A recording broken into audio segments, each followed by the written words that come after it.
What's up, Taiwan? I'm Erika Liu with news from here in Taiwan and around the world. As President Tsai Ing-wen prepares to leave office, we take a look at one of her major policy pledges, justice for victims of Taiwan's past authoritarian government.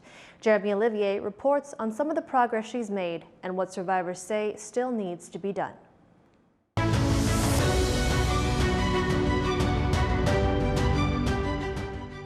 92-year-old Tsai Ing-wen is one of the few remaining survivors of Taiwan's White Terror, a decades-long period of political repression and suppression by an authoritarian Kuomintang, or Chinese nationalist regime. Tsai told TaiwanPlus he was arrested twice for political offenses, suffering torture and other human rights abuses at the hands of his captors. When he was set to be released, the authorities added another 3 years to his sentence. Collectively, Tsai spent 13 years behind bars. 这路无什么个人的感想，是安那无个人的感想，在威权统治之下，人民的权利并无受保障，连生命财产都无受保障的情形之下，人民哪有什么？ When Taiwan moved toward democracy in the 1990s, Tsai banded together with fellow White Terror survivors to call for transitional justice. They demanded recognition of what they had been through and accountability for the wrongs committed by the previous government. Taiwan was long denied this process because the Kuomintang, or KMT, continued to hold the presidency or legislature for 30 years after martial law was lifted in 1987. But in 2016, a new president was inaugurated who promised to carry out transitional justice. 2 terms and 8 years since, Tsai Ing-wen and her Democratic Progressive Party-led government have made several steps toward that goal. The most substantial, setting up the Transitional Justice Commission, a temporary cabinet-level body tasked with investigating White Terror-era incidents. Tsai's government also unsealed classified archives, removed symbols of Taiwan's authoritarian past, and gave former political prisoners a clean slate. 受害者的罪名大概有5900多件被撤销了，那所以他们得到完整的这个清白之身哦，然后司法上面的记录被涂销，并且在这个前提之下，他们的这个受损的权利，包括说过去被没收的土地哦、不动产这个部分也是过去法律没有处理的，在这一次都把它处理完。Despite its progress on this issue, Tsai Ing-wen's government has also received sharp criticism, especially for its decision to also go after the KMT's assets, many of which were taken illegitimately when the party arrived in Taiwan from China in the 1940s. It was seen as an unfair partisan attack. Tsai's government was also faulted for not adequately educating the public on the need for transitional justice. On the one hand, it has institutionalized the efforts to pursue transitional justice.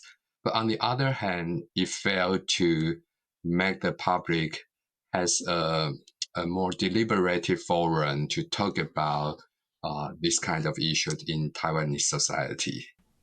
For those like Tsai Ing-wen, who suffered so much under martial law, the sting of those memories are now less painful in the comfort of their homes. But just outside, reminders of that period are still everywhere. Like the tens of thousands of statues of Taiwan's former president, Chiang Kai-shek, who many view as a brutal dictator. There's a huge memorial to him in Taipei, one of the city's most well-known landmarks, a sign of the challenges the DPP government has faced in ridding Taiwan of these markers. 那清楚威权象征阻力还是蛮大，这个阻力当然是国民党。那最大的一个问题。 Survivors of the White Terror say that the most important part of transitional justice is making sure those in power do not repeat the mistakes of the past and bringing peace to society. Their hope that the outgoing president's efforts over the last 8 years will not have been in vain, and that the fight for truth and justice in Taiwan continues even after Tsai Ing-wen leaves office. Patrick Chen, Yu-Chen Lai, and Jeremy Olivier for TaiwanPlus. Stay tuned all this week as we look back on President Tsai Ing-wen's 8 years in office. Firefighters and police in Taiwan could get the right to form unions. That's if a proposal from Taiwan's opposition parties get traction. The Kuomintang and Taiwan People's Party say it's time to revise the country's Labor Union Act. First responders are considered public servants and are not allowed to unionize.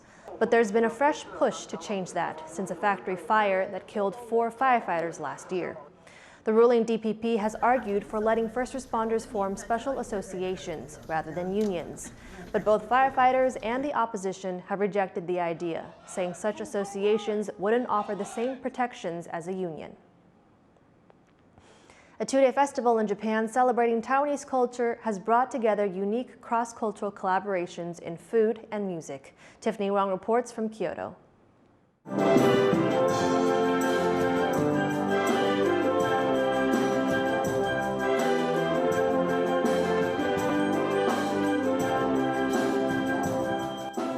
We Are the World, a song calling for global peace, performed by this Japanese high school band at a festival highlighting Taiwan culture in Kyoto.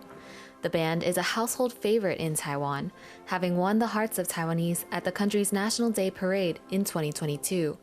At the same time, Taiwanese people won their hearts, too. 台湾の皆さんから本当に温かい拍手をもらって、その拍手で逆に生徒たちが感動してしまって、もうすごく涙が出たということがありまして、本当に言葉を超えた気持ちのやり取りっていうところがそこにあって。Breaking barriers is exactly what this festival aims to do, bringing Taiwan and Japan closer through music, food, and cross-cultural collaboration. The annual festival, which is being held here in Kyoto for the first time, is going for a night market theme with dimmed lights and rows of crowded stalls filled with vendors and also visitors. Now, some of the things you find here won't be seen at a typical Taiwanese night market, like this Japanese daifuku mochi, which is typically made with strawberries and red bean paste. This iteration is made with Taiwanese pineapples and white bean paste. Vendors here hope that their innovative food creations can bring the two countries and their cultures closer together. 2日間限定ですけれど、ちょっと台湾と日本がより仲良くなって、味で何か交流が図れたらなと思って作ってまいりました。On both days of the festival, this Taiwanese sandwich shop had the longest lines. It just opened a branch in Tokyo last year and has gained popularity by appealing to local tastes. 那到日本的特色其实是会使用在地的食材，例如说我们会用这个愛媛的みかん，或者是会用千葉的花生去做日本的限定的口味。那但是其实销售的最好的还是我们在台湾经典的这个招牌火腿。For some people living in Japan, this event is giving them a taste of what Taiwan is like. 台湾にはずっと行きたかったから、それでもう。For some Taiwanese living in Japan, it also brings back a taste of home, but they say it leaves more to the imagination. I still feel like Japan, you know. I still feel like Japan is because when you walk on the street of Taiwan, especially in night markets, like you can see like people shouting and it's like a little bit chaos, but like coming to here is like a high quality version of everything.